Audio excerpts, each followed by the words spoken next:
মিস্ত্রিদের গতানুগতিক চিন্তাভাবনা, গতানুগতিক কাজ আপনার ভবনের স্থায়িত্ব অনেকাংশে কমিয়ে দিতে পারে। দেখেন, মিস্ত্রির কিন্তু কোনো দায়বদ্ধতা নেই। সে আজকে কাজ করে চলে যাবে, ৫ দিন পরে বা ৫ দিন পার হয়ে গেলেই তার দায়িত্ব শেষ। কিন্তু যেহেতু আপনি আপনার সারা জীবনের সঞ্চয়কে পুঁজি করে, আপনার কষ্টে অর্জিত সম্পদকে ব্যবহার করে আপনি ভবন নির্মাণ করতেছেন, অবশ্যই আপনাকে সচেতন থাকতে হবে।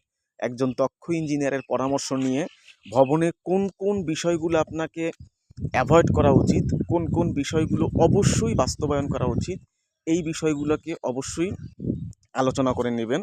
এবং যারা যেসব ইঞ্জিনিয়ার কিংবা কনসালটেন্ট কিংবা ইঞ্জিনিয়ারিং ফার্ম প্ল্যান এবং ডিজাইন নিয়ে কাজ করে, তাদের সাথে পরামর্শ করুন।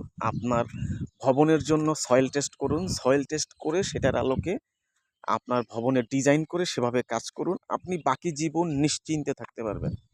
আপনার কষ্টে অর্জিত অর্থ কারো প্ররোচনায় পড়ে বা অদক্ষ লোকের পরামর্শে যেন আপনি বিপদে পতিত না হন কিংবা আপনার আর্থিক ক্ষতি না হয়, সেটা অবশ্যই লক্ষ্য রাখবেন। তাই ভবন নির্মাণের পূর্বে অবশ্যই বারবার ভাববেন, অবশ্যই কোনো দক্ষ ইঞ্জিনিয়ারের পরামর্শ নেবেন। ধন্যবাদ।